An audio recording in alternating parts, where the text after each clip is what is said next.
confinement au printemps 2020, puis à l'automne de cette même année, couvre-feu à 18 h. Bon, pour moi, c'est un confinement qui ne dit pas son nom. Et enfin, confinement le week-end pour certaines villes, régions. Donc, que des effets positifs pour le confinement? On va voir ça immédiatement. Cependant, je tiens à vous prévenir, il y a de nombreux effets positifs et négatifs que je n'ai pas évoqués. J'ai pris ceux qui me parlaient le plus. Wesh wesh les amis. J'espère que vous allez bien. Que ça aille encore mieux. À vous abonner à cette chaîne YouTube, à activer la cloche. Vous êtes prêts? Moi oui. Let's go. Parce que ça commence maintenant. L'IXO. Concernant les effets positifs, donc la réduction de la pollution atmosphérique, c'est une des conséquences visibles de la crise sanitaire et c'est l'amélioration de la qualité de l'air partout dans le monde. Ça s'explique par la baisse de l'activité économique, la diminution des déplacements, qu'ils soient aériens ou routiers. Ça provoque une chute des émissions d'oxyde de carbone et des particules fines. Donc, on pense souvent que c'est la loi de la jungle qui domine le monde, mais en réalité c'est l'entraide qui est notre vraie nature.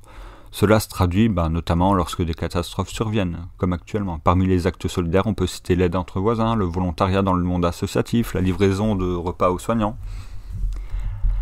Nous sommes des animaux sociaux, donc il est donc évident que nous allions trouver des moyens pour rester en contact. Teams, Zoom, Skype sont devenus incontournables pour passer de bons moments, du bon temps. Le rapport au temps s'est modifié. Donc le ralentissement de notre rythme quotidien nous a donné des occasions uniques de voir grandir nos enfants, de réaliser des projets personnels ou tout simplement de ne rien faire. Cette coupure a transformé de nombreux citoyens, leur faisant réaliser qu'ils avaient un bullshit job, comme la plupart, que passer 3 heures par jour dans les transports n'était pas vivable, que la priorité était la famille, les amis, que posséder la dernière Porsche, BMW ou autre à 70 000 balles ne rimait à rien. On a aussi vu l'état déplorable de nos hôpitaux, donc c'est un point positif. Ça a été révélé au grand jour. Donc il faut investir de toute urgence dans notre système de santé. La mise en lumière de la mauvaise situation de l'hôpital nous a permis de voir, de mieux comprendre que notre système est la cible de nombreuses réductions budgétaires, que c'est ça qui a fait en sorte que nous étions dans la merde, quoi. Quand il y a eu toutes les personnes en réanimation, il n'y avait pas assez de lits. Et des infirmières travaillant en sac poubelle en France? Mythe, réalité? Malheureusement, réalité. Vous ne pouvez pas imaginer ce que ça fait de savoir que sa femme doit mettre des sacs poubelles pour travailler. Maintenant, les effets négatifs. Donc franchement, j'ai pas trop envie de détailler ces effets, il y en a tellement. Moins d'activité physique pendant cette période, plus de temps passé sur les écrans, donc éventuellement une prise de poids. Après, il faut relativiser, comme il y a eu de nombreux Français qui se sont mis au sport d'intérieur avec des ruptures de stock concernant les haltères ou autres, grâce aux nombreux pseudo-coachs sur Instagram qui faisaient des cours de yoga, de musculation, etc. Il y a eu aussi le casse-tête dans la gestion des cours à distance. Comment un élève peut réussir à rester concentré 7 heures? Déjà qu'en temps normal, au lycée c'est difficile, alors à distance, je vous laisse imaginer. Et un autre point découlant de l'enseignement à distance, l'augmentation des élèves décrocheurs. Ou l'augmentation de la disparité de niveau au sein d'une même classe. Donc il y a plusieurs causes éventuelles, bien évidemment. L'enseignement à distance ne convient pas à certains élèves. Certains parents accompagnent leurs enfants dans les devoirs, dans le suivi, tandis que d'autres non. Ils vous diront que c'est pas leur rôle, c'est au prof de faire son boulot à ce feignant, qui est toujours en grève. Ou encore, il y a des parents qui ne peuvent pas faire le nécessaire pour diverses raisons. Il y a aussi l'accumulation de stress, d'inquiétude vis-à-vis de la situation actuelle, l'augmentation des suicides, des tentatives de suicide, des dépressions, de la colère et de l'anxiété concernant les pertes de revenus, la précarité des travailleurs indépendants, les tensions au sein des familles, les violences conjugales. Il y a aussi un autre point, la peur de l'autre. On se dit tous, quand on voit quelqu'un, est-ce qu'il est malade? Est-ce que c'est un porteur sain?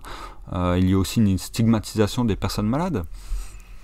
Après, un petit point spécifique concernant les étudiants, donc leur situation avec les files d'attente qui s'allongent de jour en jour pour obtenir de la nourriture, les nombreuses tentatives de suicide, la prostitution, et bien évidemment, ce sont principalement des étudiants de familles modestes qui sont dans cette situation. On va parler aussi rapidement de l'impact colossal sur l'économie mondiale, l'augmentation du chômage, le repli de la démocratie, l'augmentation des tensions géopolitiques. Et voilà, après c'est pas un point négatif, c'est une constatation. Pays confiné ou pas, la baisse des contaminations a été observée au même moment, plus d'1 mois après la fin du confinement. Donc, pays confiné ou pas, même combat entre guillemets. J'ai essayé de présenter aussi bien des impacts positifs que négatifs, et je me pose une question. Quel est le but de maintenir la population sous confinement et couvre-feu alors que dans les pays où tout est ouvert, les courbes de contamination de morts sont sensiblement identiques? Donc peut-être poursuivre le maintien de l'ordre par la force et soumettre les citoyens, faire accepter la vaccination, appliquer un programme de plus grande envergure, pouvoir mettre en place des mesures liberticides, ficher toute la population. Après, ce ne sont que des suppositions trouvées ici et là sur Twitter, dans des articles. Je n'ai aucune idée concernant le but de cette phase de terreur que nous sert le gouvernement et les médias. Mais si vous avez des pistes, n'hésitez pas à mettre un commentaire avec un lien. Donc c'est fini pour aujourd'hui.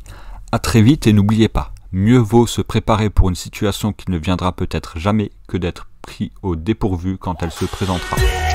Je vous souhaite bon courage à tous et un grand merci. On vous invite à aller cliquer sur le pouce bleu de cette vidéo. Je vous dis à la prochaine dans une nouvelle vidéo et d'ici là, bien sûr, prenez soin de vous. Bonsoir!